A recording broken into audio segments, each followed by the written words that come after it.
रसदान नहीं रस ग्रहण का संकल्प किया। भक्ति के ग्रंथों में ऐसा वर्णन आता है कि भगवान स्व रस के अतिरिक्त दूसरा रस संतृप्त नहीं हो सकते। यदि गोपियों के हृदय में भगवत रस ही ना होता तो उसको पाने की इच्छा भगवान को नहीं होती। बोले भगवान अपना ही रस लेते हैं, तो गोपियों के हृदय में भगवान का रस था। तो अगर गोपियों के हृदय में भगवान का रस ना होता तो भगवान को उसको पाने की इच्छा नहीं होती। भक्ति भगवान की प्रधानता से होती है, जीव की प्रधानता से नहीं। बोले भक्ति कब होती है? भगवान की प्रधानता से, जीव की प्रधानता से नहीं। आपके अहंकार से भक्ति नहीं होती। आप हर चीज़ में भगवान को ऊपर रखिए। बोले आपकी जीवन में भगवान टॉप प्रायोरिटी होने चाहिए। हर चीज़ में भगवान को पहले जोड़िए। कुछ भी कर रहे हैं पहले क्या? भगवान। पानी भी पी रहे हैं, भगवान याद है। सुबह उठते ही भगवान याद है। स्नान कर रहे हैं किसके लिए? भगवान के लिए। प्रसाद पा रहे हैं किसके लिए? भगवान के लिए। चल रहे हैं, भगवान का ही घर है, उसकी परिक्रमा हो रही है। तो हर समय हर बात में आपको भगवान याद रहे। भक्त का हृदय भगवान के अतिरिक्त अन्य सबसे खाली रहना चाहिए। कह रहे हैं भक्त के हृदय में भगवान के अलावा कुछ नहीं होना चाहिए, तभी उसको अपने से भर देते हैं। बोले जब उसका हृदय सिर्फ भगवान से भरा रहता है, खाली होता है, तभी भगवान भर सकते हैं ना। देखिए हमने अपने ड्राइंग रूम में सोफ़ा सेट भी लगा रखा है, टेबल भी लगा रखी है, सब लगा रखा है, पूरा भरा हुआ है हमारा ड्राइंग रूम। अब कहीं गए हम, एक सोफ़ा सेट और पसंद आ गया, अब हम कहाँ लगाएंगे? जगह है? कोई आपके यहाँ मेहमान आए, आप कहाँ बिठाएंगे? ड्राइंग रूम में या स्टोर रूम में? Drawing room. स्टोर रूम में बिठाएंगे? आपके पास स्टोर रूम में बिठा दीजिए। तो बोले हमारे हृदय में पूरा तो संसार भरा पड़ा है, बेटा बेटी पैसा पद सब तो भरा पड़ा है। बोले भगवान कहाँ आएंगे? भगवान उसी के हृदय में आते हैं जिसका हृदय खाली होता है, तभी उसको अपने से भर देते हैं। रास पंचाध्याय में ये बात देखने लायक है कि जब गोपी के हृदय में ये आया कि हम इतने सुंदर, इतने मधुर, हम इतनी मीठी कि कृष्ण हमारे पीछे पीछे घूमते हैं, तब भगवान अंतर्ध्यान हो गए। बोले जैसे ही उसको अहंकार आया कि मैं इतनी सुंदर, मैं इतनी मीठी, तो भगवान अंतर्ध्यान हो गए। तो जैसे हमें अहंकार आता है भगवान अंतर्ध्यान हो जाते हैं। तो हर समय भगवान को याद रखें। और जैसे गुरु भगवान ने बताया कि मैं कुछ नहीं, मेरी कोई समझ नहीं है, मेरी कोई अकल नहीं है, मेरी कोई सामर्थ्य नहीं है, सब कृपा भगवान की है, गुरु की है, सब उनकी कृपा से हो रहा है। मेरा कुछ नहीं, मेरा मुझ में कुछ नहीं, जो है सब तेरा। हम रसपान तब करेंगे जब तुम्हारा रस और हमारा रस एक होगा। जैसे मानिए संसारी एग्जाम्पल है, पति पत्नी पिक्चर देख रहे हैं। अब एक को तो पिक्चर बिल्कुल अच्छी नहीं लगती और एक को अच्छी लगती है, तो रस आएगा? नहीं आएगा। तो कह रहे हैं रस कब आता है? जब तुम्हारा रस और हमारा रस एक होगा। नहीं तो तुमको अभिमान होगा कि हमने ये दिया, वह रस दिया। एक आदमी ने 5-7 दिन भोजन कराया, तो कहे कथा सुनाओ। एक एग्जाम्पल लिया उन्होंने कि एक आदमी ने मुझे 1 हफ्ते भोजन कराया, अब क्या है कि स्वामी जी कथा सुनाओ। बोले नारायण हमारा मन नहीं है कथा सुनाने का। स्वामी जी ने कहा मेरा मन नहीं है कथा सुनाने का। तो नारायण भगवान को खरीदा नहीं जा सकता, अपनी कीमत पर भी भगवान को खरीदा नहीं जा सकता। बोले स्वामी जी, बोला मैं नहीं सुनाता कथा, मेरा मन नहीं है। तो बोले जैसे आप स्वामी जी से ज़बरदस्ती कथा नहीं सुनवा सकते, ऐसी भगवान को भी खरीदा नहीं जा सकता।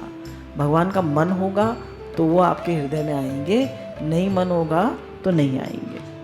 सिर काटे हरि मिले तो हरि लीजिए दौर। गोपियों ने अपनी कीमत रख दी, इसलिए भगवान अंतर्ध्यान हो गए। बोले गोपियों ने अपनी कीमत रख दी कि हम तो इतने सुंदर हैं, हम तो इतने अच्छे हैं, हमारा तो इतना सौभाग्य है। तो भगवान ने जैसे उन्होंने कीमत रखी तो भगवान अंतर्ध्यान हो। हृदय जब खाली होता है, माने उसमें दुनिया ना हो, अपना आपा भी ना हो। कहने जब हृदय खाली होता है, उसमें अपनी मैं भी ना हो, दुनिया भी ना हो, दुनिया के विचार भी ना हो, अपना अहम भी ना हो, अहम भी ना हो, अहंकार भी ना हो, अभिमान भी ना हो। अहंकार और अभिमान में क्या फ़र्क होता है? अहंकार तो अपनी मैं को लेके होता है और अभिमान चीज़ों को लेके होता है। मेरा घर इतना बड़ा, मेरी गाड़ी इतनी बड़ी, मेरी दुकान इतनी बड़ी, मैं इतना होशियार, इसको लेकर अभिमान होता है। भगवान कह रहे हैं न दुनिया हो दिल में, न आपा हो, न अहम हो, न अभिमान हो, तब भगवान दूसरा कोई ना हो उस खाली दिल में अपने को रखते हैं। भगवान कब हमारे हृदय में आएंगे? जब अहम भी ना हो, अभिमान भी ना हो, दुनिया भी ना हो, कुछ ना हो, तब भगवान अपने आप को उसके हृदय में रखते हैं।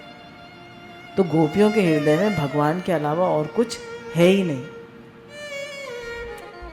और अपने आप को हंसाकर, अपने आप को खिलाकर, अपने आप को नचाकर प्रसन्न होते हैं।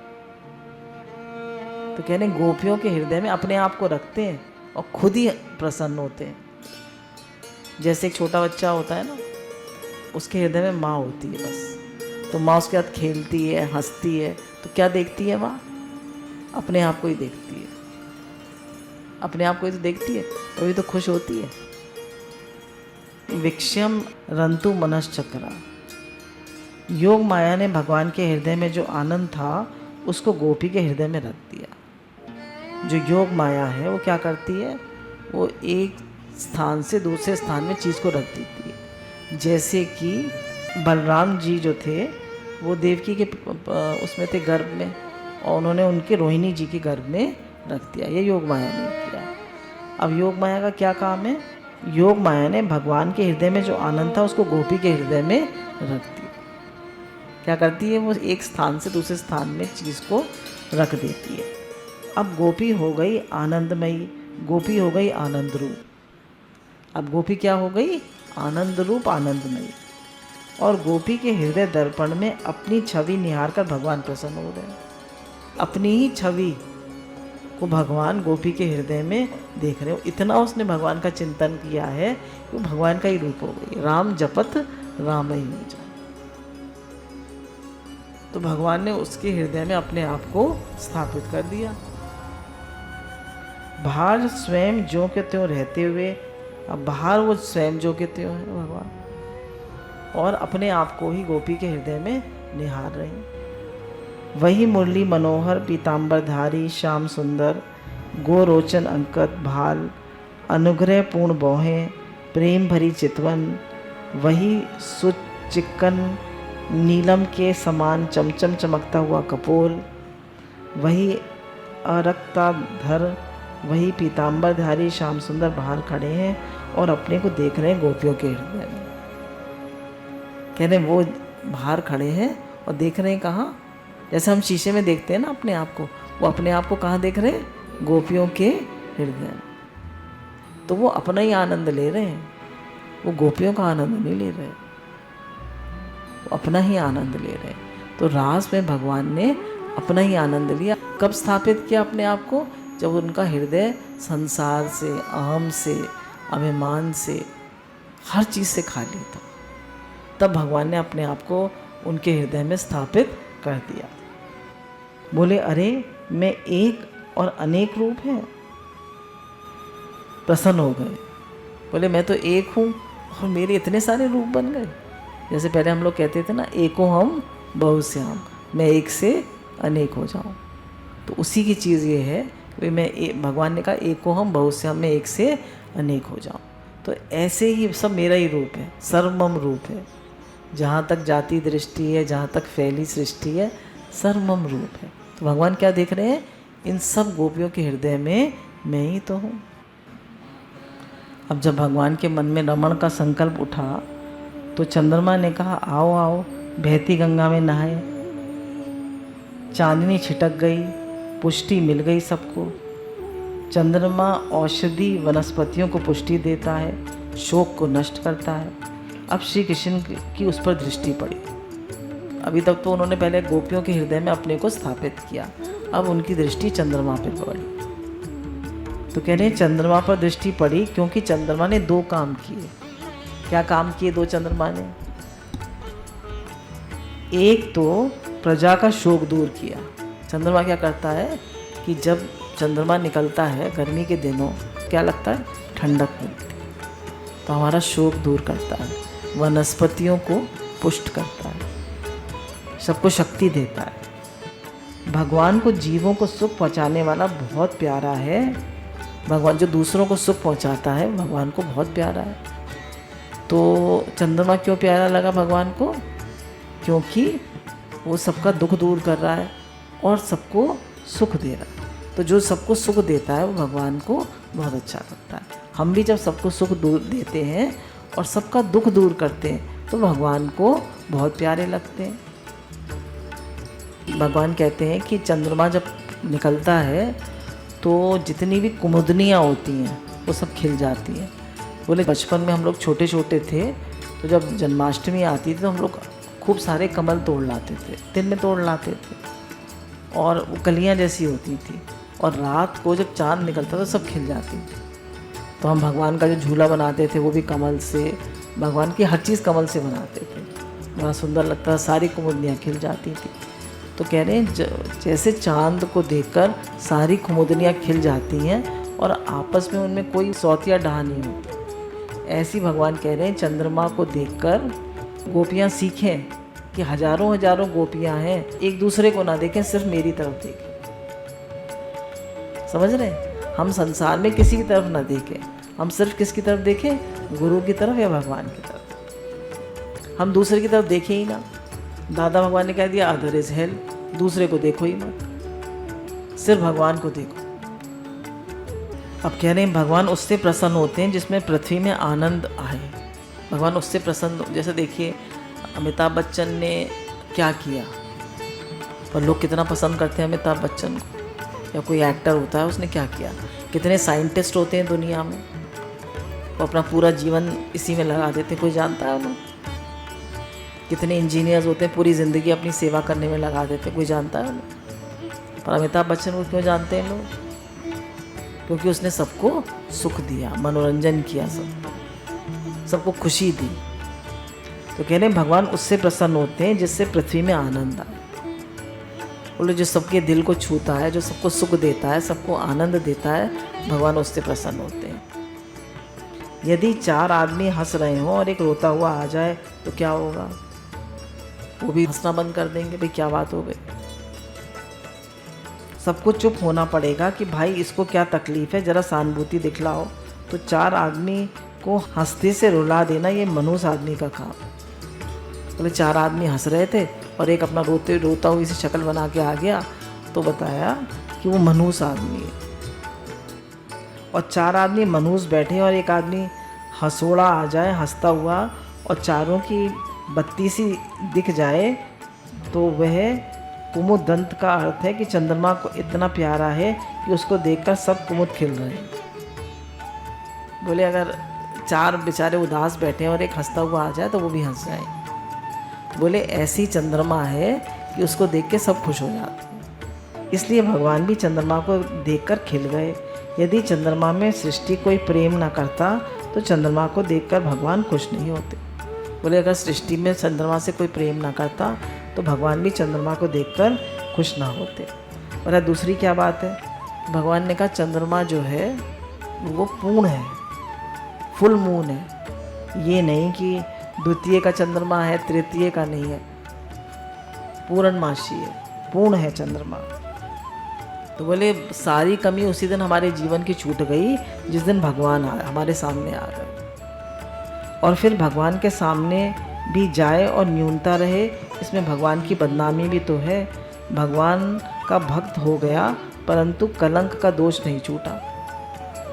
बोले भगवान के सामने हम गए भी और हमारी कमी भी रह गई, हमारा कलंक भी नहीं छूटा, तो बोले दोष भगवान का है। जैसे हम कहते हैं ना गुरु के पास गए और फिर हमने समर्पण भी किया पूरा और फिर भी हमारे अंदर दोष रह जाए, तो दादा भगवान की सीडी उस दिन सुन रहे थे, उन्होंने कहा अगर कोई मेरे प्रति समर्पण करता है और गुरु स्वीकार करते हैं कि हाँ भाई तुमने समर्पण किया है, तो फिर उसके जितने भी दोष हैं वो गुरु को लगते, अगर वो गड़बड़ करता है तो ऐसे ही भगवान कह रहे हैं कि तुम मेरे हो गए और तुम में कोई कमी रह गई तो बदनामी भगवान की होती है। अब कह रहे हैं चंद्रमा के साथ भगवान के कई संबंध हैं। एक तो वो अत्रि का पुत्र है, ब्राह्मण है, और तीसरा चंद्रमा भगवान का साला है।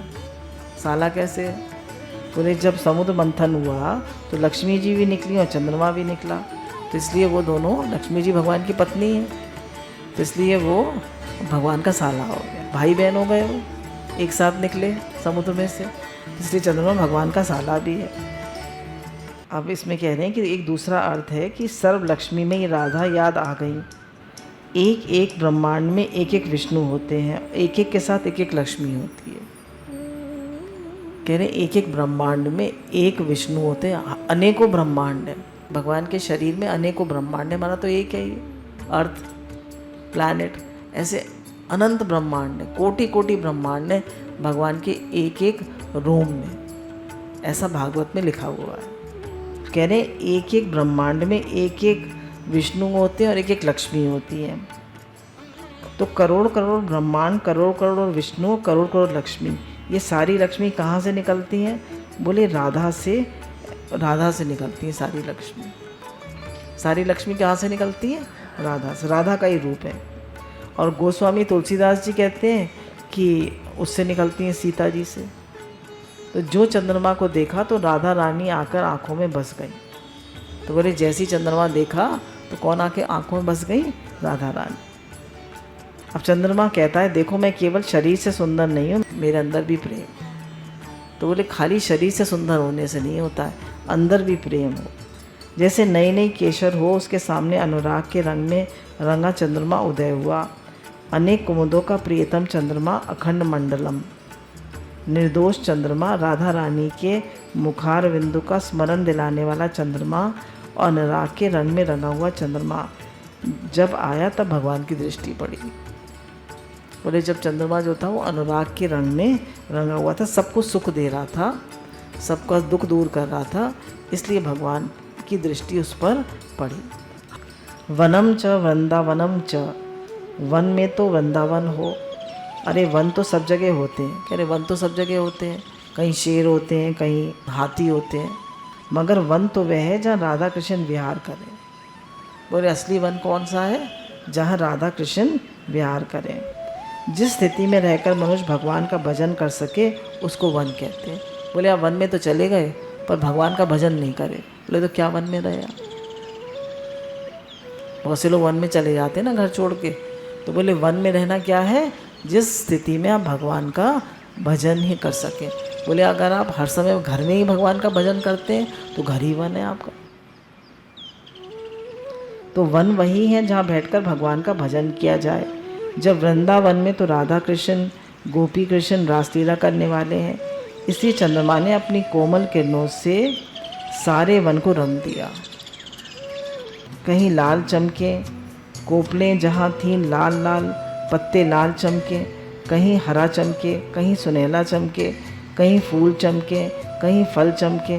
भगवान की दृष्टि पड़ी और चंद्रमा ने सारा रस बरसा दिया। भगवान को देखते ही चंद्रमा ने सारा रस बरसा दिया। अब कृष्ण ने कहा कि चंद्रमा तो बिल्कुल रस बरसाने पर उतारू हो गया है, अब हमको भी कुछ बरसाना चाहिए। अब भगवान ने कहा भाई ये तो उतारू हो गया रस बरसाने पे।